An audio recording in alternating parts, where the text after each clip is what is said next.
Glória a Deus. Você pode dar um brado de glória a Deus, de aleluia nessa manhã? De pé como você está, abraça 2, 3 pessoas perto de você, diga seja muito bem-vindo, dê uma paz do Senhor a todos que estão perto de você, faça isso agora com muita alegria.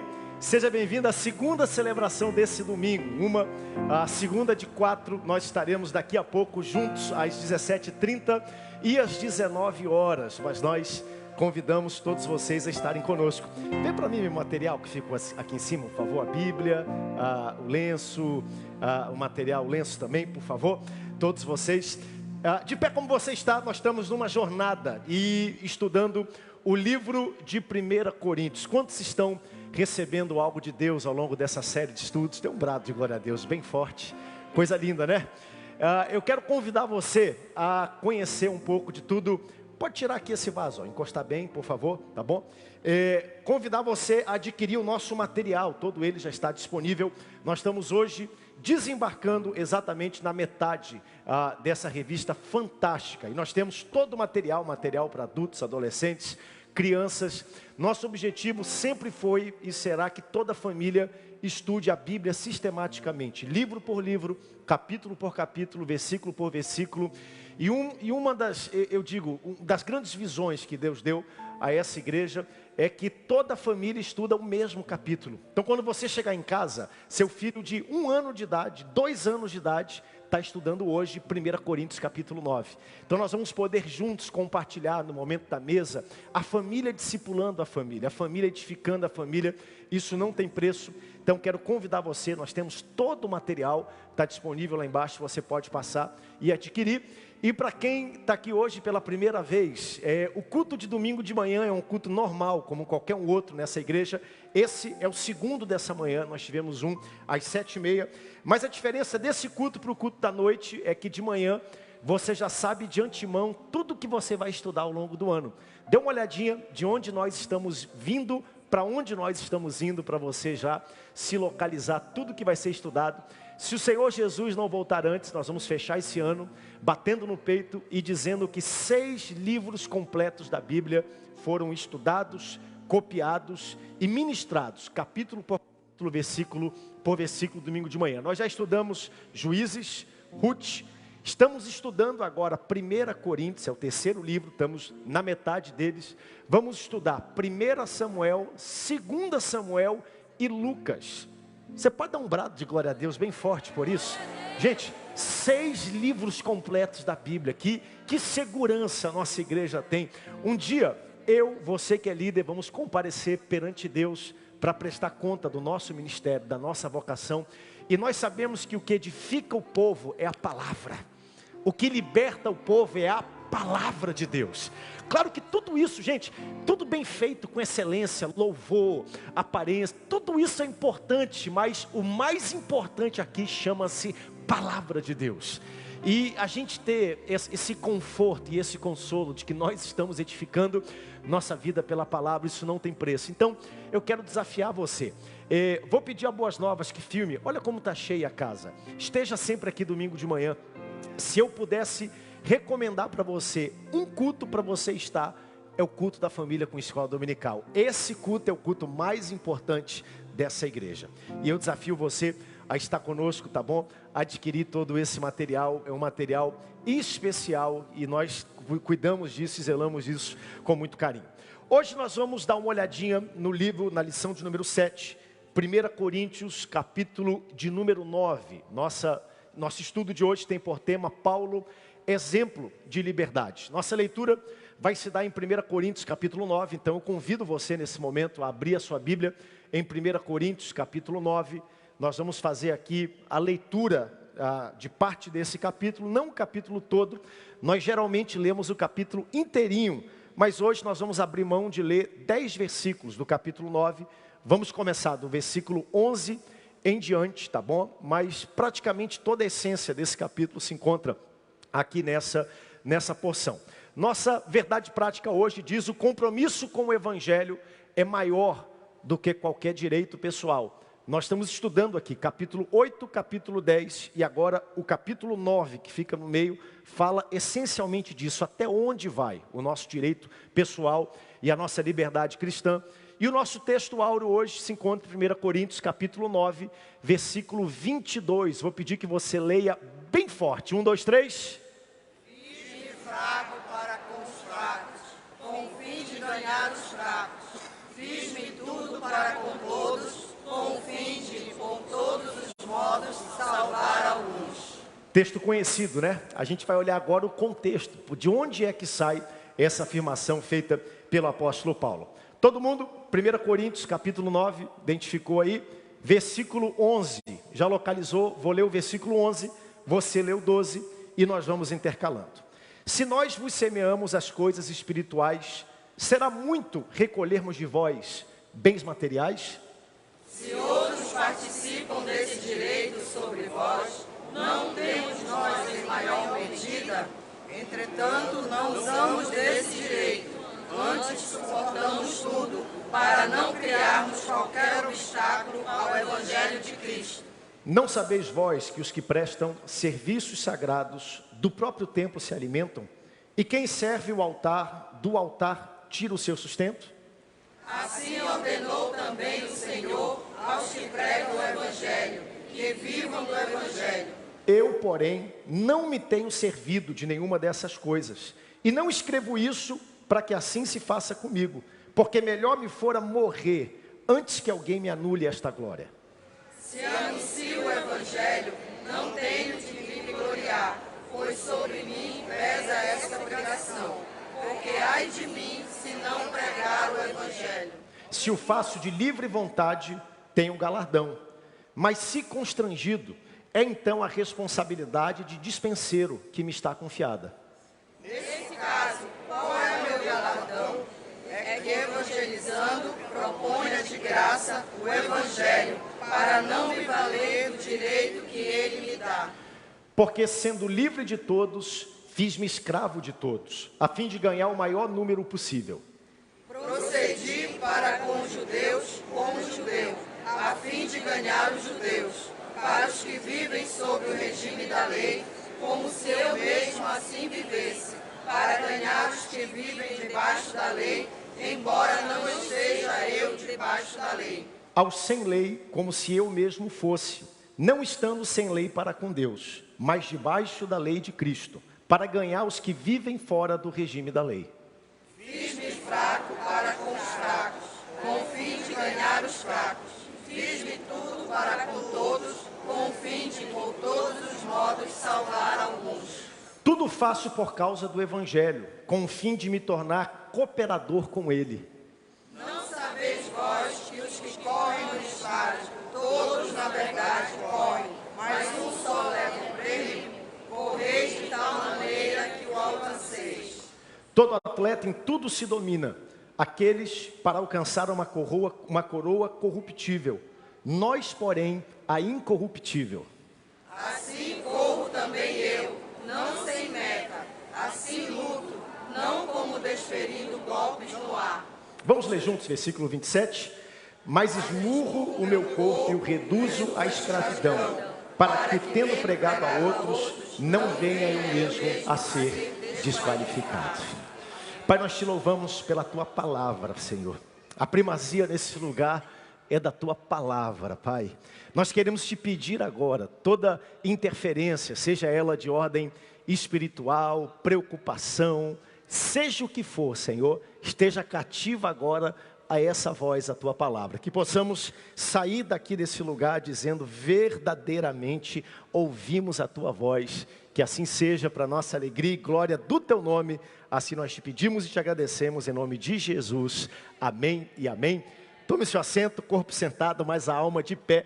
E pode dar glória a Deus e aleluia. Você é livre nessa manhã para celebrar e festejar o Senhor.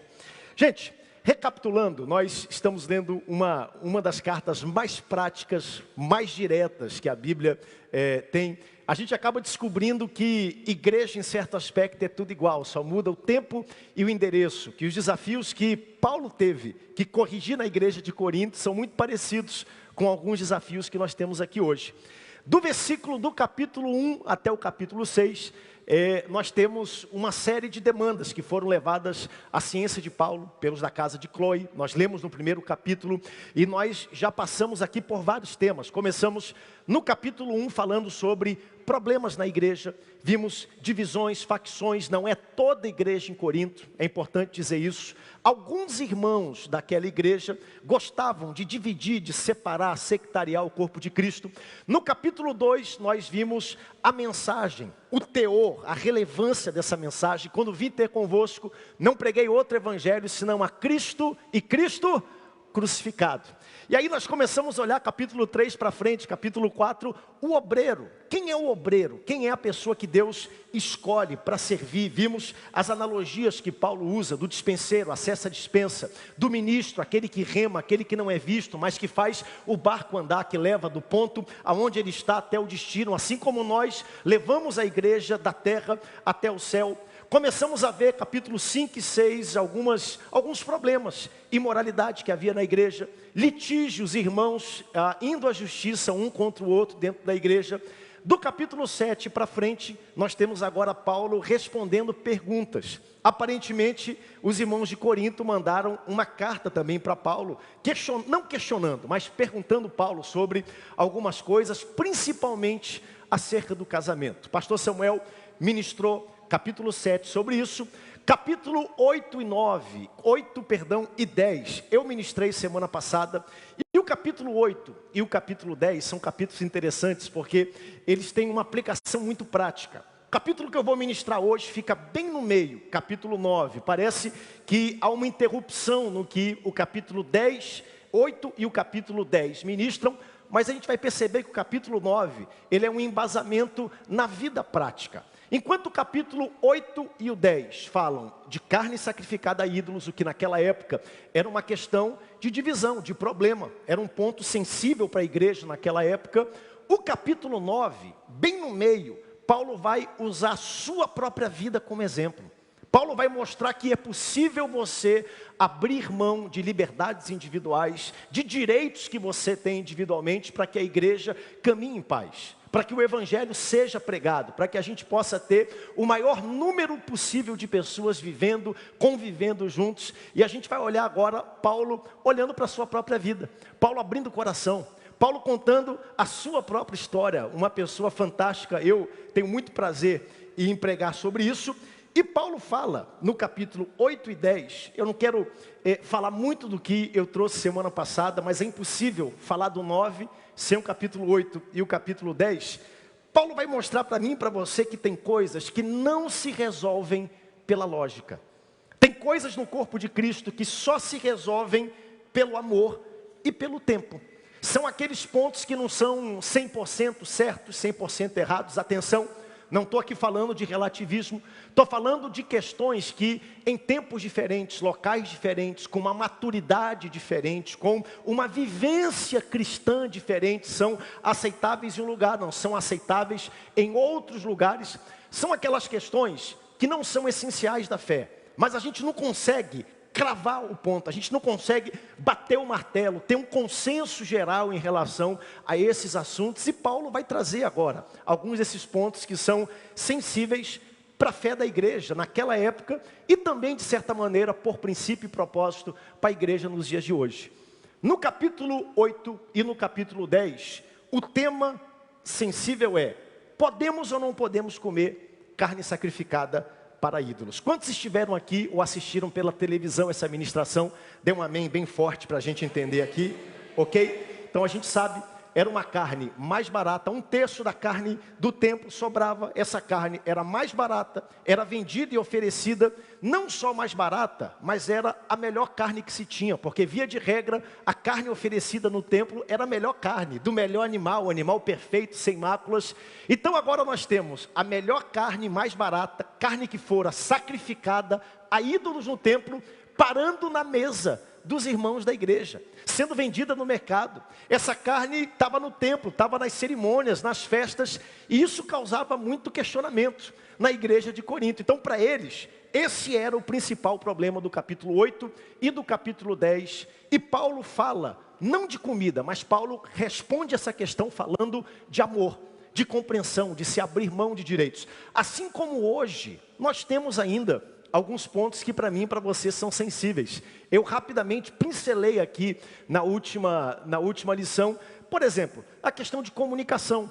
Nós estamos aqui agora ao vivo por rádio e TV para todo o Brasil, pela nossa Boas Novas. Você pode dar um glória a Deus bem forte por isso?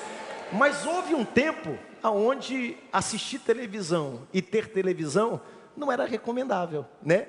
Num tempo diferente, nosso conhecimento avançou acerca disso. Então, é uma questão não essencial, não vai interferir se você vai para o céu ou vai deixar, mas a gente percebe que tem questões sensíveis que às vezes não se pode cravar, bater o martelo. E Paulo está tratando aqui de um desses pontos sensíveis que nós descobrimos na vida da igreja. Em resumo, capítulo 8, 9 e 10, o resumo é: o verdadeiro conhecimento de Cristo nos leva a considerar o nosso comportamento em relação aos outros.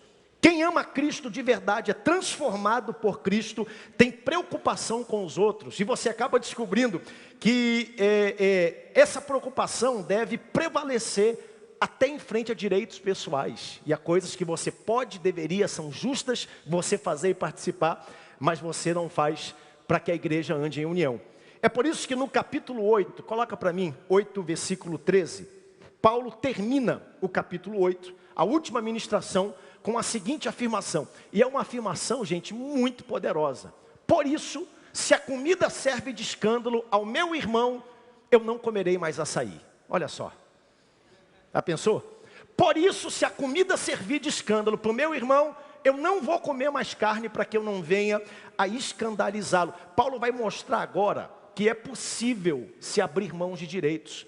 Paulo vai mostrar no capítulo 9, na sua própria vida, em coisas muito mais sensíveis do que a carne, o que você pode participar, os locais que você não pode ir, que é possível você abrir mão de direitos para que a igreja ande em unidade. Nosso primeiro ponto fala da autenticidade, e nós vamos começar com o versículo 1, autenticidade do chamado. Leia para mim, por favor, versículo 1. Não sou eu, porventura, livre? Não sou apóstolo? Não vi Jesus, nosso Senhor? Acaso não sois fruto do meu trabalho no Senhor? Se você ainda não conseguiu abrir a sua Bíblia, abra comigo. É importante você acompanhar e ler, porque todo ponto aqui, tudo vale muito a pena. Versículo 1 diz assim: não sou eu, porventura, livre? Não sou eu, apóstolo? Não vi a Jesus? Acaso não sois vós, fruto do meu trabalho no Senhor? A questão aqui é o seguinte: alguns irmãos da igreja de Corinto tinham um problema com a autoridade de Paulo. Alguns irmãos que lá viviam tinham problema e questionavam o apostolado, a liderança. Achavam que Paulo, de certa maneira, não deveria exercer liderança sobre aquele corpo, que Paulo, de certa maneira, era um impostor. Questionavam a autenticidade do seu chamado. E naquela época, na verdade, por toda a Bíblia, existem alguns requisitos que são marcados para que alguém possa se declarar um apóstolo genuíno de Cristo. E porque alguns achavam que Paulo não preenchia todas essas caixinhas, Paulo não encontrava, ou de certa maneira, não possuía todos os predicados, eles tinham um problema com a liderança de Paulo. E o primeiro predicado que havia era ter visto Cristo pessoalmente. Para alguém ser considerado um apóstolo de Cristo, essa pessoa precisava ter no seu currículo, ter andado com Cristo, estado com Cristo, ter visto Cristo pessoalmente. Então, não, é o outro, é só ver. Ter visto Cristo pessoalmente, não é esse slide não, só acompanhar para mim, por favor. Então, teria que ter visto Cristo pessoalmente. Segundo predicado, está aí na sua revista, era trabalhar pelo Evangelho. Alguém aqui tem dúvida que Paulo era um excelente, exímio trabalhador do Evangelho? Paulo trabalhou muito, serviu muito, rodou o mundo todo conhecido da sua época, fundou mais de 39 grandes igrejas do Império Romano. Terceiro ponto, era produzir frutos, né? Tem uma apresentação, Rubens, se não volta lá para mim, se não tiver para não tirar, tá? Segundo ponto era produzir frutos. Ele precisava produzir frutos. E terceiro, que não está na revista, mas eu somei aqui, quarto ponto, era ter um ministério marcado por sinais e maravilhas. E Paulo possuía todos esses predicados. A questão é que Paulo pessoalmente não exerceu o ministério juntamente com Jesus. Então as pessoas tinham dificuldade, alguns irmãos acreditavam que Paulo não deveria se contar dentre aquele rol dos apóstolos, daqueles que estiveram com Jesus, que andaram com Jesus, que estiveram junto, e por causa disso, de uma pequena legalidade, não recebiam e não contavam Paulo como sendo um dos 12 apóstolos. Quando a gente lê e perseveravam unânimes na doutrina dos apóstolos, naqueles que começaram, que edificaram a igreja, e a pergunta que eu falo para você, Paulo viu ou não viu Jesus? Hein? O que vocês acham? Viu. Paulo viu Jesus. Na verdade, Paulo viu Jesus numa das manifestações mais gloriosas que existem em toda a Bíblia. Paulo respirando ódio, a Bíblia diz. Paulo tinha na sua mão carta para ir, para perseguir. Na estrada de Damasco, ele tem um encontro glorioso com Cristo. Cai do cavalo e pergunta, quem és tu? E Jesus responde para ele, eu sou Jesus a quem tu persegues, Paulo. Paulo vê Jesus, Paulo tem um encontro com Jesus, e não somente isso, mas daquele ponto em diante, Paulo fica 3 anos no deserto, na Arábia. E isso é ponto, claro, de estudo, de questionamento de alguns estudiosos, mas muita gente, e eu também acredito que durante esses 3 anos que Paulo ficou recluso, sendo discipulado, se preparando, Jesus esteve com ele em vários momentos. Jesus revelou para ele, porque como é que pode um homem ter tanta sabedoria? A gente tem, claro, a mensagem redentora, transformadora, salvadora, Mateus, Marcos, Lucas, João, os evangelhos, o início, o ato dos apóstolos, mas quem sistematiza a nossa fé e aplica aos dias de hoje é o apóstolo Paulo. E como foi que ele recebeu um entendimento tão profundo, tão impactante? Então, isso aqui é matéria cravada. Paulo é um apóstolo. Paulo esteve com Cristo, Paulo viu Cristo face a face, teve esse tipo de revelação com o Senhor.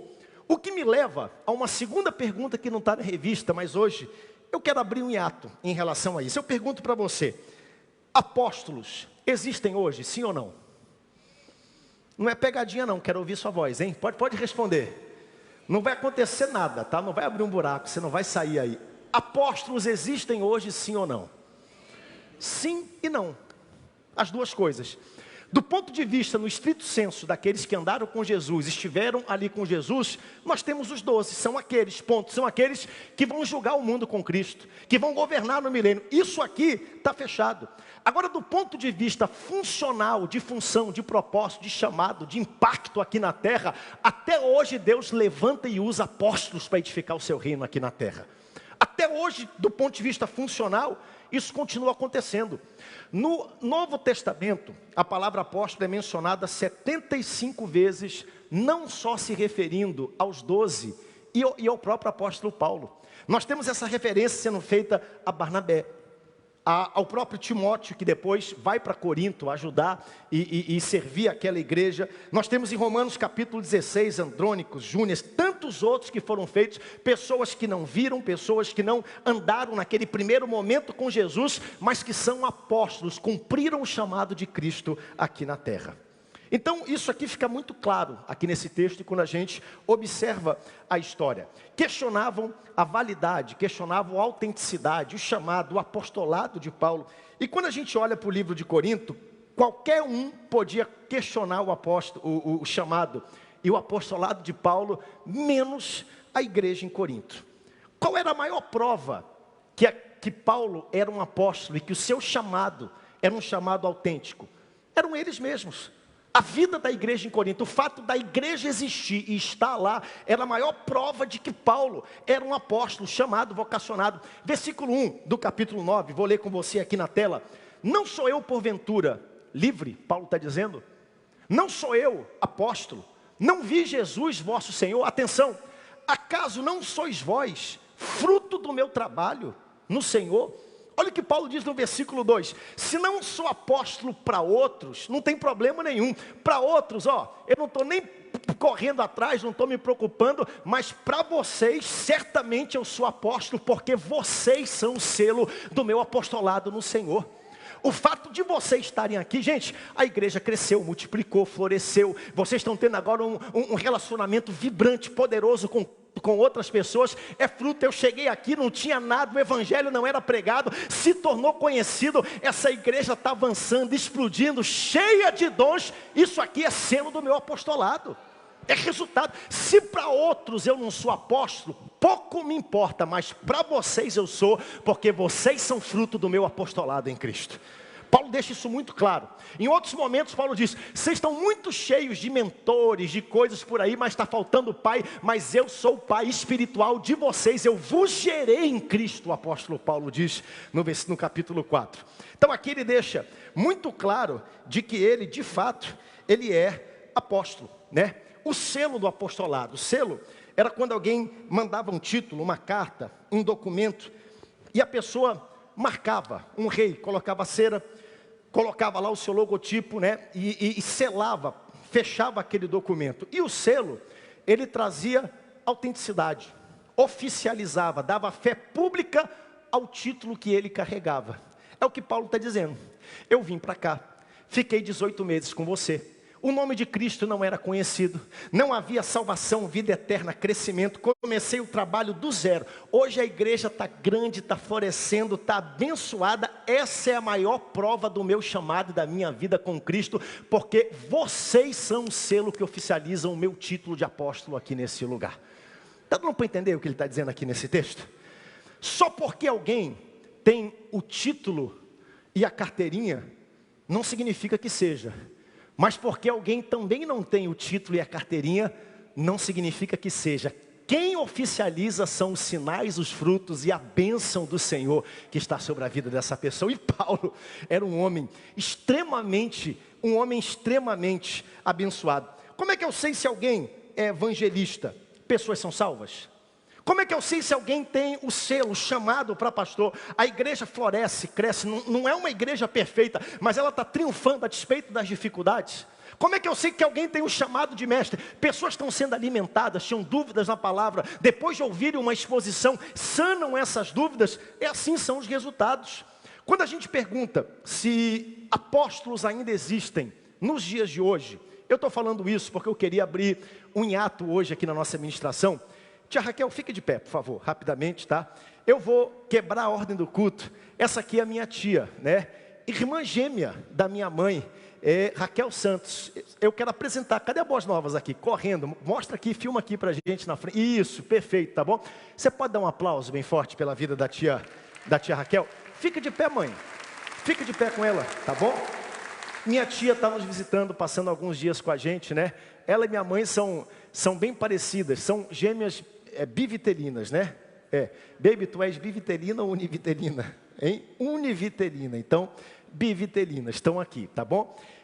Elas são filhas desse casal que você está vendo aqui. Bota a foto para mim, por favor, agora aqui na tela do lado, tá bom? Perfeito. Quantos conhecem esse casal querido e abençoado? Né? Esse casal saiu de outro país, na década de 50, veio para o Brasil, Pindamonhangaba, para fundar o primeiro Instituto Bíblico Pentecostal dessa nação, primeiro Instituto Bíblico das Assembleias de Deus no Brasil. Esse casal discipulou uma geração inteira de pastores, dentre elas, meu pai que está aqui na frente, sentado. Os pastores que hoje lideram a Assembleia de Deus no Brasil, passaram pela mão e foram moldados pela mão.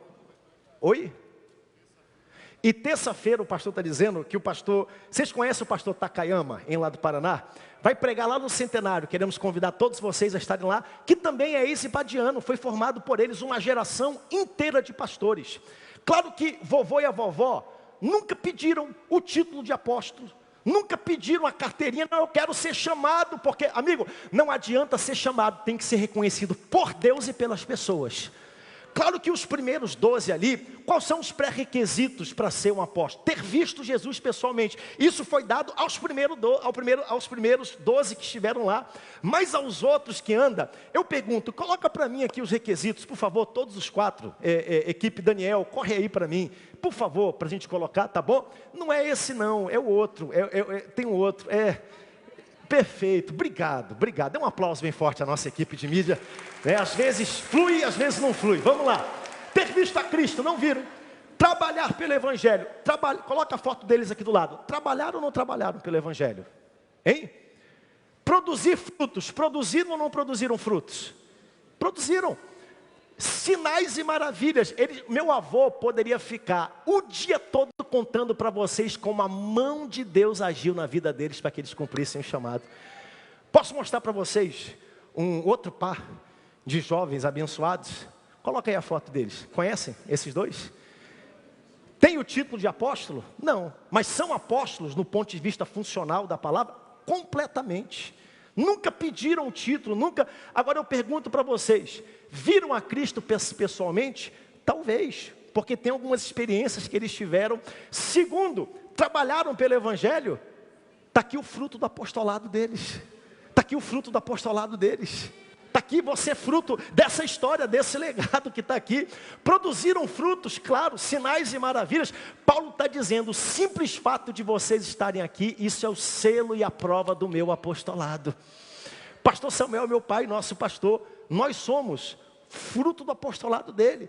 Eu já visitei boa parte de vocês, como é bonito a gente ver gente que a gente conhece, fala assim, pastor, eu aceitei a Jesus no dia que o pastor Samuel pregou, fui batizado por ele me casou, apresentou os meus filhos e agora está casando os meus filhos. Que coisa linda, fruto do apostolado, do trabalho deles. Então Paulo está mostrando para eles, vocês são fruto, resultado do meu apostolado. Dê um glória a Deus bem forte por isso, tá bom? Então Paulo está dizendo, porque eu servi, pode tirar aqui atrás, servi vocês, fundei a igreja, isso me confere alguns direitos. Não só alguns direitos, na verdade isso me confere muitos, mas muitos direitos. Eu poderia cobrar, requisitar muita coisa. E Paulo vai mostrar agora como ele, na sua própria vida, abriu mão desses direitos para que a igreja pudesse andar em unidade. Então, versículo 1 pergunta, não sou eu apóstolo? Isso aqui está resolvido, Paulo é um apóstolo. Por que Paulo tem um chamado autêntico? Paulo agora teria alguns direitos. Paulo poderia usufruir de alguns privilégios por todo o trabalho, por tudo que ele fez. Que direitos são esses? Versículo 4, leia só o versículo 4 para mim. Não temos nós o direito de comer e beber? Vamos lá, não temos nós o direito de ter sustento, ajuda da igreja que nós plantamos e edificamos. Segundo direito, versículo 5. E também o de fazer-nos acompanhar de uma mulher irmã, como fazem os demais. Vê o microfone aí para mim. E também o direito de nos fazer acompanhar de uma mulher irmã, como fazem os demais apóstolos, os irmãos de Cristo e também a Pedro. Então Paulo está dizendo aqui, existem, eu como um apóstolo, fundador desse trabalho que aqui está e se encontra, eu teria alguns direitos. Primeiro, o direito da honra. Esse direito, gente, é inegociável em qualquer tipo de lugar. O direito de ser honrado.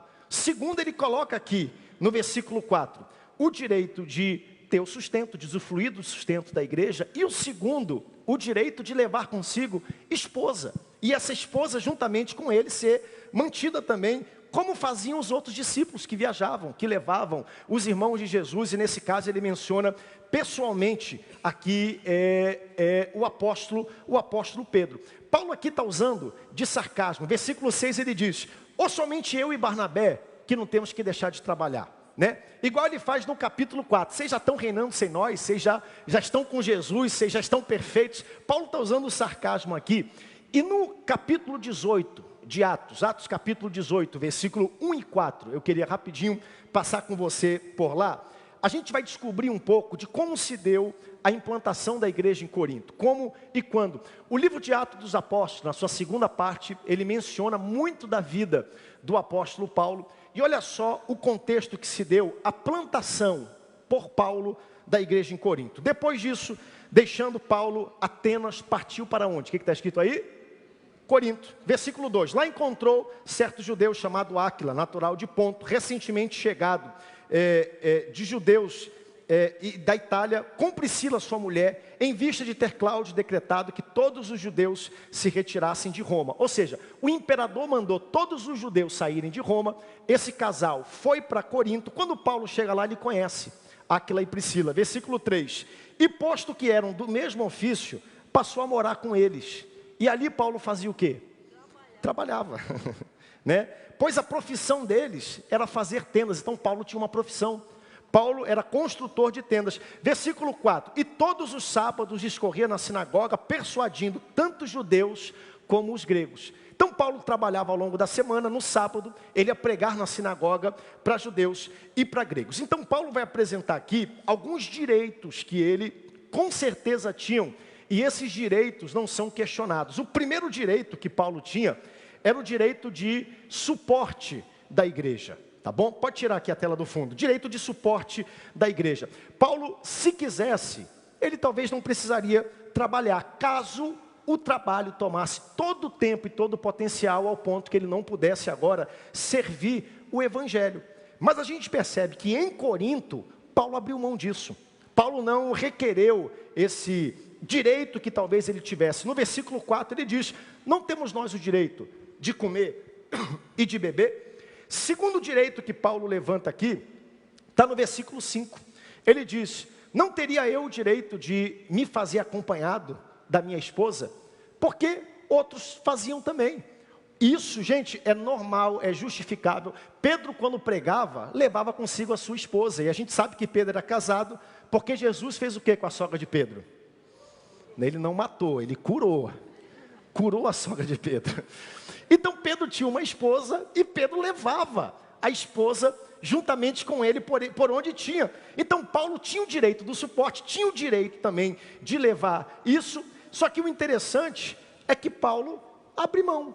Paulo não discute, Paulo não briga por isso. E nós temos o terceiro ponto, onde Paulo fala da autenticidade, da liberdade. Versículo 15, vou ler só a primeira linha, diz assim: eu, porém, não me tenho servido de nenhuma dessas coisas, embora fosse correto, recomendado, honroso, longe de ser pecado, de ter qualquer tipo de problema. Paulo exerce a sua liberdade cristã, dizendo: eu, porém, não me tenho servido de nenhuma dessas coisas. Paulo não está condenando o suporte e a ajuda pastoral. Paulo não está condenando aqui o casamento ou levar consigo a esposa. Paulo está mostrando, e essa é a espinha dorsal desse capítulo, que é possível você abrir mão de direitos pessoais, que é possível você renunciar a algumas coisas. O contexto disso no capítulo 8 era justamente isso. Tinha gente que era mais esclarecida, mais madura na fé, e essas pessoas comiam a carne sacrificada, frequentavam os templos, frequentavam os festivais, atropelavam a fé de quem era novo, de quem era fraco, de quem não era maduro, de quem tinha chegado, o outro dia estava comendo alimento sacrificado, agora aceita Jesus, chega dentro da igreja e tem gente, e essas pessoas não tinham entendimento, e a fé delas naufragava. E Paulo está mostrando aqui a possibilidade da renúncia em favor das pessoas mais fracas. Paulo está mostrando o seu exemplo pessoal e nos fazendo refletir em relação aos mais fracos na fé, em relação a alguns assuntos que eram extremamente sensíveis. A carne era oferecida para ídolos e por si só não era pecado comer a carne oferecida a ídolos, correto? A gente leu isso, estudou isso no capítulo passado. Não receber auxílio também não é pecado. Levar consigo esposa também não é pecado. Mas Paulo está dizendo: abra mão por isso, para que a igreja ande em unidade, para que alguns irmãos mais fracos, eu acabo com o individualismo da fé cristã. Capítulo 8, versículo 11, e eu quero rapidinho ler com você do capítulo passado, como esse texto é um texto interessante. Capítulo 8, versículo 11: e assim, por causa do teu saber, perece o irmão mais fraco, pelo qual Cristo morreu. E desse modo, pecando contra os irmãos. Paulo está dizendo, quando a gente não exerce de maneira sábia a nossa liberdade, a gente peca contra os irmãos, golpeando a consciência fraca, e é contra Cristo que pecais. E aí o versículo 13 entra: se por causa disso a carne me fazer golpear a consciência do irmão, então eu deixo de comer carne. Novamente, o foco aqui é renunciar direitos para que a igreja ande em paz. Quem está entendendo até esse momento, dê um amém bem forte, um glória a Deus. Eu falei que essa lição era uma lição com um pouco mais de conteúdo, e Paulo aprofunda aqui um pouco mais esses direitos, tá bom? Casamento, sustento e legalidade. Acerca do casamento, versículo 5, nós já lemos. E também o direito de se fazer acompanhar de uma mulher, irmã cristã, como fazem os demais apóstolos, os irmãos do Senhor e as Cefas. A pergunta que isso suscita para nós, e a gente não foge de nenhum tema, é a seguinte pergunta: Paulo era ou não era casado? Você já fez essa pergunta? Né? Era ou não era casado? Na página 43 da sua revista, abra aí rapidamente, só para a gente pontuar isso e continuar à frente. Último parágrafo da coluna da esquerda, página 43, último parágrafo é o ponto 1, tópico 1, subtópico 2. E eu tirei uma foto aqui, sublinhei, tá bom? Do trecho da revista, para você que não tem revista ainda, passe, compre, é importante. E sublinhei, diz assim, ó.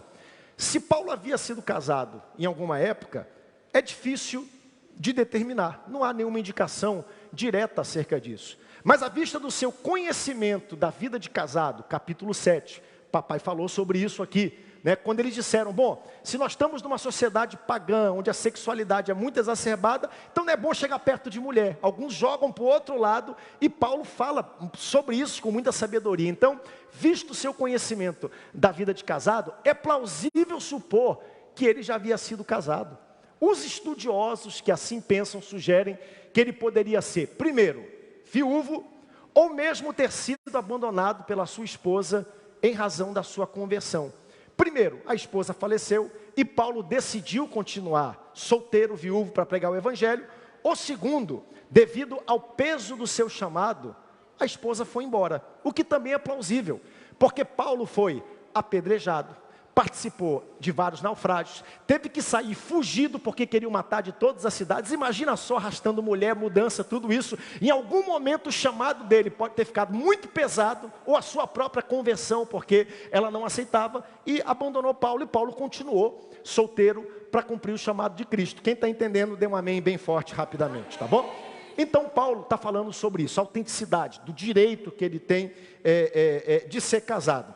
E ele vai falar aqui de 4 argumentos, e aí são os argumentos que a gente tem aí, tá bom? Sobre a questão do casamento e do sustento. Atenção para isso, tá bom? Sobre casamento e a questão do sustento, esses 2 pontos. Primeiro princípio que o apóstolo Paulo traz, é o princípio, e eu coloquei aqui, da paridade. O que Paulo está dizendo? Não há problema nenhum. Os outros usufruem, é normal, é justificável, é justo ter o suporte se o tempo todo e o potencial está colocado aqui nessa obra. Segundo, é bom e interessante que leve consigo esposa. Não tem nenhum tipo de problema disso, só que o versículo 15 diz, eu porém não me tenho servido dessas coisas. Então o primeiro princípio é o da paridade. Segundo, e atenção para isso, porque aqui a lição começa a aquecer, eu já me encaminho para o fim, ela fica mais interessante. É o princípio do costume humano e o princípio da natureza. Versículo 7, dê uma olhadinha aí na sua revista, rapidamente, na sua Bíblia, perdão. Olha o que está escrito. Quem jamais vai à guerra à sua própria custa? Deu para entender o que está escrito aí? Quem é que vai para uma guerra pagando as próprias custas? Imagine você se somando ao exército brasileiro. Você tem que responder a ordem, você tem que ser colocado num pelotão, você tem que ser treinado, seu tempo todo é colocado para você saber atirar, manusear as regras da guerra, por isso você não pode galgar sustento em outro lugar. E aí chega uma época de guerra, e aí o exército diz, você vai guerrear, mas pague o seu coturno, leve sua roupa, compre suas armas, compre suas balas, e vá guerrear. Quem é que iria guerrear no exército desse? Ninguém. Porque ninguém vai guerrear pela própria custa, por quê? Porque o tempo que a pessoa tem para treinar seria o tempo de trabalhar. Ela não pode agora fazer isso porque está cumprindo aqui a função do exército. Tem alguém da aeronáutica aqui? Levante a mão, por favor. Alguém da aeronáutica? Está aí, ó, alguns, né? Vários irmãos. Imagina, aqueles caças caríssimos, né? 200 milhões de reais custam caça, 150 milhões de reais.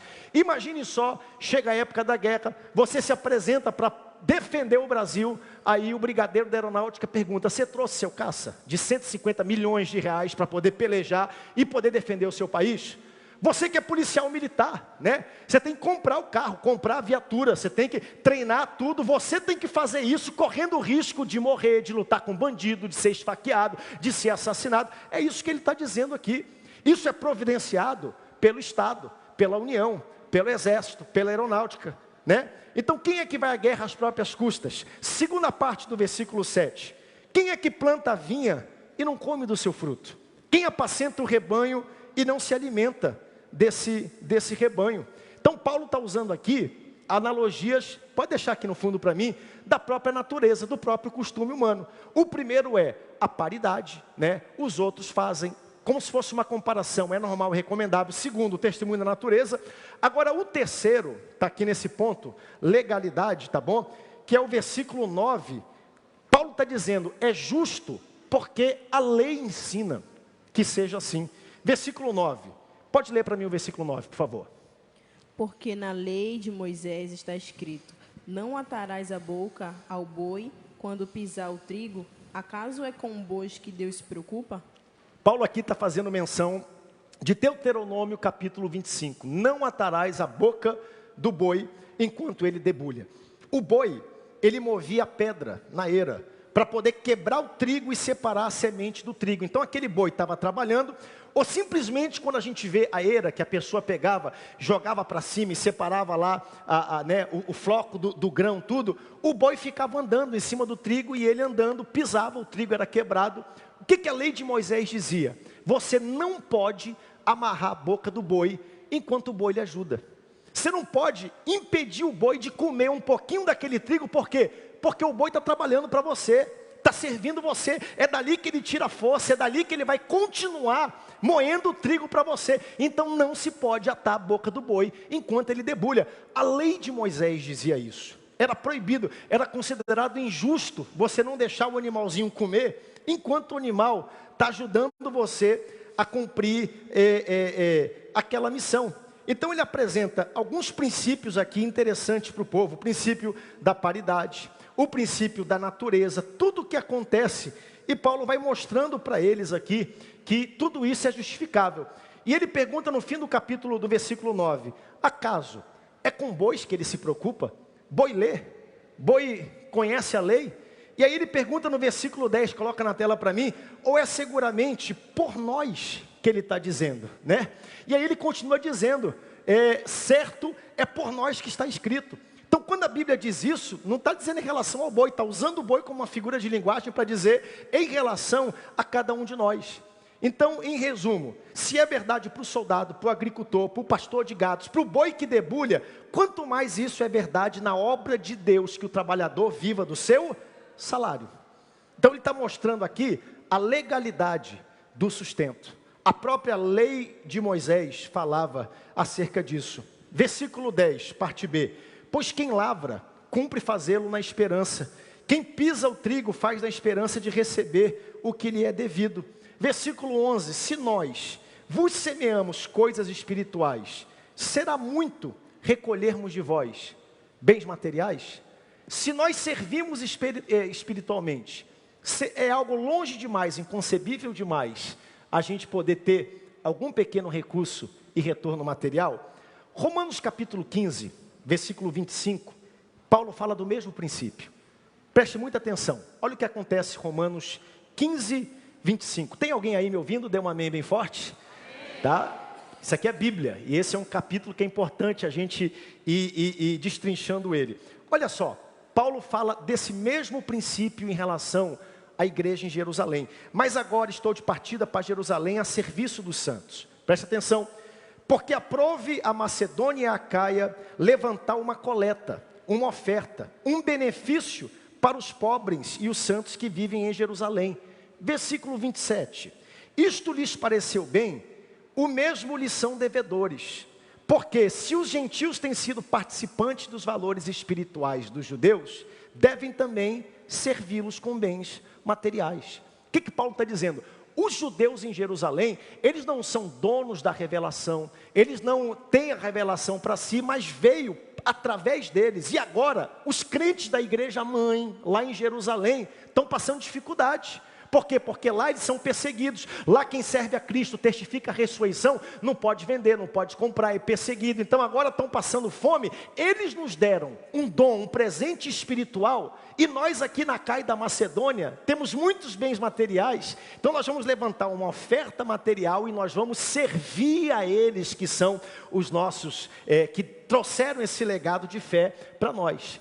Então seria demais se nós estamos dando esses dons espirituais, ter um pouquinho do retorno material. Então ele fala, princípio da paridade, do costume humano, da lei, mas por fim, e para mim isso aqui é muito interessante, o princípio de Jesus, versículo 14, olha o que está escrito aí na sua Bíblia, assim ordenou também o Senhor aos que preguem o Evangelho, que vivam do Evangelho. Jesus ensinou assim. Jesus, quando disse aos discípulos, olha, ensinei vocês durante 3 anos, agora chegou o módulo prático. saiam de 2 em 2, vão a todas as vilas. Quando vocês forem, estou dando a mensagem a vocês, preguem o evangelho. Estou dando a estratégia, vão de casa em casa. Se alguém receber, amém. Se não receber, batam pé, tomem a paz, sigam em frente. Vocês vão ser recebidos como lobos, né? Por lobos, sendo ovelhas. Só que aí ele fala para eles, olha, não levem capa, não levem cinto, não levem alforje, não levem ouro, não levem prata, não levem absolutamente nada. Desfrutem da generosidade daqueles que vão ajudar vocês, porque o trabalhador é digno do seu salário. Jesus ensinou assim. Então aqui ele está mostrando, tá bom? A legalidade. Primeiro, porque a paridade diz, porque a natureza testifica.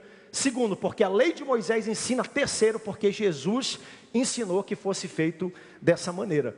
E aí chega a melhor parte, aonde eu termino minha ministração de hoje. A liberdade de Paulo de dizer, eu agradeço, é justo, é honroso, é maravilhoso, mas eu decido abrir mão de todas essas coisas para pregar o evangelho com liberdade. Novamente, a gente vai olhar aqui e conhecer por que Paulo disse isso. Finalzinho do versículo 12. Entretanto, não usaremos desse direito. Vamos abrir mão desse direito, renunciar a tudo isso. E ele está mostrando, se eu posso renunciar isso, por que é tão difícil renunciar à carne? Por que é tão difícil em alguns momentos renunciar a algumas coisas que fazem tropeçar a fé dos mais fracos? Novamente, Paulo está mostrando na vida dele como isso pode ser feito em algo muito mais sensível, que é o quê? O bolso, o sustento. Toque em tudo, mas não toque no meu dinheiro, não é assim? Você quer ver alguém se revelar? Comece a mexer com algo que toque no seu sustento. Então Paulo está dizendo, é possível. Eu estou mostrando para vocês que tudo isso é possível. Eu pergunto para todos nós que estamos aqui hoje, quando aqui no versículo 22, ele renuncia a isso, e ele diz, renunciar para pregar a todos. Atenção, versículo 22, fiz-me de fraco para com os fracos, a fim de ganhar os fracos. Fiz-me para com todos, fiz de tudo para com todos, a fim de por todos os modos salvar alguns. Quando no capítulo 8, versículo 13, Paulo diz assim, não comerei mais carne. Você acha que Paulo parou de comer carne para sempre? Sim ou não? Não. Provavelmente não. Eu tenho para mim que Paulo abriu mão de usufruir da carne em Corinto. Porque ele sabia que boa parte da carne servida em Corinto era carne oferecida a ídolos, e ele não queria correr o risco de que um irmão mais fraco tropeçasse e naufragasse na fé. Quando em Corinto, Paulo abriu mão do sustento, isso quer dizer que Paulo não recebeu sustento de lugar nenhum e de nenhuma igreja? Não. E como isso era um ponto que em Corinto ele precisava ministrar sobre liberdade cristã, em outros lugares, Paulo recebeu sustento normalmente. Tem como colocar a nova tradução da linguagem de hoje, Rubens, aí na tela? 2 Coríntios 11:8. Hoje de manhã eu me deparei nesse texto. Olha o que diz, 2 Coríntios capítulo 11, versículo 8. E essa versão, ela traz uma palavra mais atualizada. Mas olha o que Paulo está dizendo aqui. Enquanto eu estive trabalhando entre vocês, eu fui pago por outras igrejas. Quando ele teve, 2 Coríntios capítulo 11, versículo 8. É possível colocar na outra versão? 2 Coríntios capítulo 11, versículo 8, tá bom? Está escrito assim, enquanto eu estive trabalhando entre vocês, fui pago por outras igrejas. Outras igrejas apoiaram Paulo como um missionário para ele estar lá. Olha o que ele diz, por assim dizer, eu estava roubando delas para ajudar vocês. Não quer dizer que Paulo foi lá e roubou aquelas igrejas. Paulo está usando uma figura de linguagem forte para dizer algo que poderia ter sido usado lá, aplicado lá, avançar o reino de Deus lá, está sendo implantado aqui para edificar e fazer acelerar a vida de vocês. Filipenses capítulo 4, versículo 16, coloca na tela, olha o que Paulo diz, em Tessalônica, mais uma vez, precisei de auxílio, e vocês, né, porque até para Tessalônica, mandaste não somente uma vez, mas duas, o bastante para as minhas necessidades. A igreja em Filipe mandou para Paulo, por quê? Porque Paulo precisava naqueles lugares. Mas em Corinto, para que ele pudesse exemplificar, ele sabia que havia um problema lá de abuso de liberdade, da liberdade cristã. Então Paulo naquele lugar, ele decidiu não fazer isso. Versículo 20, procedi para com os judeus como judeu, a fim de ganhar os judeus. Versículo 21, ao sem lei, como se eu também não estivesse debaixo da lei. Versículo 22, fiz-me de fraco com os fracos, a fim de ganhar os fracos. Fiz de tudo com todos, a fim de por todos os modos salvar alguns. Versículo 23, tudo faço por causa do Evangelho, a fim de me tornar cooperador com ele. Louvado seja o nome do Senhor. Se Paulo viesse a Belém, falei isso aqui na lição passada, sendo de fora, homem inteligente, eu tenho certeza que Paulo não comeria açaí com granola. Porque Paulo saberia que isso feriria mortalmente o coração e a fé do paraense. Não é verdade, né? Bota granola no nosso açaí para te ver. Paulo ia chegar aqui e ia comer o açaí do grosso, com farinha baguda, sem açúcar, o açaí que você vai me dar no fim do culto. Olha só que bênção. Por quê? Porque Paulo era inteligente. Quando Paulo está dizendo isso, porque eu me fiz de tudo para com todos, alguém pode ler isso aqui e dizer, não, pera lá, esse Paulo era um camaleão, alguém inconsistente na sua fé, que andava de um jeito no outro. Não é isso que Paulo está dizendo, não. Esse texto está dizendo, Paulo era sensível aos costumes, às necessidades, às demandas, à filosofia, à cultura. Ele transitava nesses lugares, atenção, não exagerando da sua liberdade cristã, mas da maior parte das vezes, abrindo mão da liberdade cristã. Quando Paulo eu fiz de tudo para com todos, poderia traduzir, eu abri mão de tudo que pude em todos os lugares, para que o corpo de Cristo pudesse avançar, e a minha missão ser cumprida aqui na terra. Geralmente abrindo mão, abriu mão de carne, abriu mão aqui nessa cidade de levar consigo esposa, aqui abriu mão nessa cidade, embora ele precisasse, tinha que trabalhar, escala dobrada, trabalhar a semana toda, para sábado pregar o Evangelho. Paulo abriu mão para que o Evangelho fosse pregado e a glória de Cristo fosse conhecida. Então quando ele fala, fiz tudo, na maior parte das vezes, na verdade, abri mão de tudo que pude, para que o reino de Deus pudesse andar. Judeu entre os judeus, Atos 16, e eu vou correr aqui com isso, um exemplo bem prático, né? Paulo tem Timóteo consigo. Timóteo, a gente conhece a história, o pai era grego, a mãe judia, Timóteo não era circuncidado. E aí Paulo agora vai pregar entre os judeus. O que ele faz? Ele pede para Timóteo, adulto, se circuncidar. Por quê? Porque isso traria o quê? Mais legalidade para ele pregar entre os judeus. Me fiz de judeu para com os judeus. Mais para frente, Paulo fez um voto nazireu, Atos 21. Quer dizer que Paulo é mais santo, ou se ele não fizesse o voto, ele não iria para o céu? Não. Mas como Paulo estava no meio dos judeus, e para os judeus isso contava muito, então Paulo agora fez o voto, se fez judeus para com os judeus. E a gente começa a olhar por toda a Bíblia, a gente vai vendo Paulo andando. Por exemplo, tem um outro trecho, quando Paulo está em Atenas, lá no meio do livro de Atos, no mesmo dia ele vai na sinagoga, vai para o local de estudo, né, o ágora que eles chamam, e vai para o Areópago. Dentro da sinagoga, ele usa a linguagem de judeu.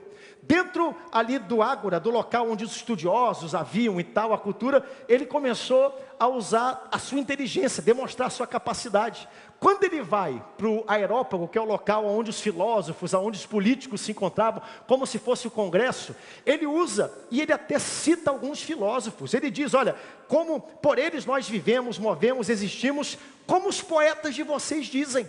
Ele cita poetas daquele local. A gente pensa que esse trecho todo são textos bíblicos, mas Paulo está citando aqui homens que não eram cristãos para convencer, ou seja, me fiz de gentil entre os gentios para alcançar alguns deles. Versículo 23, tudo faço por causa do Evangelho, a fim de me tornar cooperador com ele, louvado seja o seu nome. Fique de pé comigo em nome do Senhor Jesus, rapidamente, vou terminar. Todos vocês, sejam bem-vindos, adolescentes que chegaram lá, vou pedir um aplauso a eles, estão aqui na galeria já, uma multidão grande, bonita de cada um deles. E aí Paulo termina falando do prêmio da renúncia, tá bom? Que coisa interessante, né? Quando a gente pensa e a gente analisa tudo isso, versículo 25 ele diz, todo atleta em tudo se domina. Aqueles para alcançar uma coroa corruptível, nós todavia para alcançar uma coroa incorruptível. Deixa eu contar uma coisa para você. Tudo na vida exige renúncia. Diga isso para quem está perto de você. Tudo na vida exige renúncia. É ou não é verdade? Vamos ser sinceros. Tudo que vale a pena na vida carrega consigo renúncia. Paulo usa aqui uma analogia de esporte, porque Corinto ficava na Grécia, e as Olimpíadas vêm de onde? Da Grécia. Os gregos eram loucos por esporte. Então Paulo agora está se fazendo de grego para com os gregos, dentro do mesmo texto, mostrando para eles, usando uma analogia que eles conheciam sobre esporte. E ele diz assim, olha, o atleta de alto rendimento, aquele que corre na Olimpíada, né? Aquele que está lá, versículo 25, ele se domina, ele se controla, ele abre mão. Por quê? Porque ele tem o alvo de alcançar uma coroa. Por isso que ele treina, né? Ele não está desferindo golpes no ar, não, ele está fazendo de verdade, ele está abrindo mão. Nós recebemos semana passada o Edmilson aqui, foi campeão com a seleção brasileira em 2002, né? Pregou para a gente aqui no culto da Quinta Central, foi fantástico. Quando terminou o culto, a gente sentou aqui na salinha, tinham vários jogadores, né, aqui do Remo e do Paysandu, a gente entrou lá, começou a conversar com eles. Aí eu perguntei uma coisa para o Edmilson, falei, Edmilson, por que o Brasil hoje parece que o Hexa não vem? É tão difícil, né? A gente tem tanto talento, tanta coisa. Sabe o que ele falou para mim? Ele falou, pastor, não é só o talento. Eu, como não? Não é só o talento. Mas aqui no Brasil, não. É a disciplina. A disciplina vale mais do que o talento. Eu sou um exemplo disso. Eu não sou um jogador talentoso, mas eu sou um jogador disciplinado.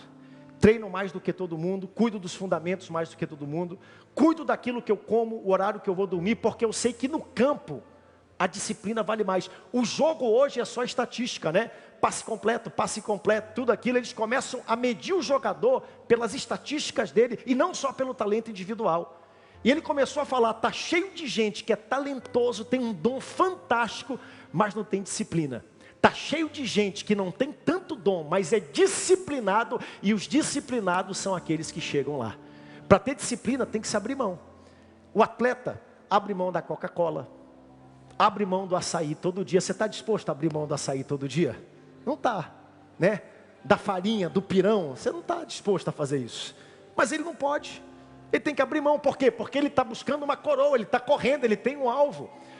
E aí Paulo diz, eles corriam na época, e o prêmio para o primeiro lugar era um ramozinho de oliveira que ela colocado na cabeça. E esse ramozinho estava bonito, fresquinho, daqui a 2 dias, ele se corrompia, secava todo, e Paulo bota a mão na cabeça e diz, rapaz, eles estão se sacrificando, abrindo mão por uma coroa incorruptível. Agora imagine nós que vamos receber uma coroa perfeita e incorruptível da mão de Deus. Abre mão. A vida cristã, ela tem muita vitória, muita coisa boa, mas ao mesmo tempo também existem renúncias que a gente faz, né? E na maior parte das vezes, nós somos definidos pelas nossas renúncias. É o que Paulo está dizendo aqui, e usando essa analogia. Versículo 24, bota na tela para mim e eu termino. Não sabeis vós que quem corre no estádio, todos na verdade correm, mas só um leva o prêmio? Correi de tal maneira que alcanceis. Todo atleta em tudo se domina, abre mão, se sacrifica, come certo, dorme certo, treina. Aqueles para alcançar uma coroa corruptível, nós porém a incorruptível, assim como também eu, não sem meta. Assim luto, não como desferindo golpes no ar. Eu não estou aqui para perder tempo, não estou aqui para dar murro no ar. Eu faço de verdade, versículo 27, mas esmurro meu corpo e reduzo a escravidão, para que tendo pregado a outros, não venha eu mesmo a ser desqualificado. Eu abro mão do que for para que o corpo de Cristo ande. Sabe, a gente pergunta hoje muita coisa. Por exemplo, uma pergunta que eu escuto, pastor, posso ou não posso fazer isso sendo crente? Né? Até onde eu posso ser desse jeito e continuar sendo crente? Pergunta errada. A gente está dizendo para Deus, qual é o requisito mínimo que eu posso ter para poder viver, servir a Deus e não edificar a vida das pessoas? A pergunta certa é, como é que eu posso alegrar a Deus? Como é que eu posso edificar a fé do meu irmão? Não é pela licitude, é por aquilo que edifica. Como é que eu posso fazer Deus sorrir para mim, mas o meu irmão se fortalecer, crescer na fé juntamente comigo? Esse é o grande desafio que nós temos. Nessa caminhada, nessa corrida que você está fazendo da fé cristã, como Paulo também fez, e ele disse, terminei o bom combate, terminei a carreira, guardei a fé, agora me está reservada a coroa de justiça que ele, justo juiz, preparou para mim nesses últimos dias. Nessa nossa jornada, a pergunta é, como é que eu estou vivendo de maneira que Deus se alegra, que Deus sorri do que eu estou fazendo, mas que o meu irmão do meu lado é edificado por aquilo que eu estou fazendo? Pai, eu quero te pedir nesta manhã discernimento. Semana passada nós fechamos esse momento pedindo, nos mostra, Senhor, nos dê discernimento espiritual acerca dos locais, dos ambientes, daquilo que nós fazemos, que porventura possa ferir a fé do outro. Mas eu quero te pedir hoje discernimento para fazer aquilo que edifica, Pai. Nós não fazemos aquilo só que convém, nós não fazemos só aquilo que não tem poder de dominar a nossa vida, mas nós fazemos aquilo que edifica. Tudo me é lícito, mas nem tudo edifica. Que a minha vida seja uma vida que edifica o teu reino e a vida do próximo. Assim nós te pedimos em nome de Jesus. Amém e amém.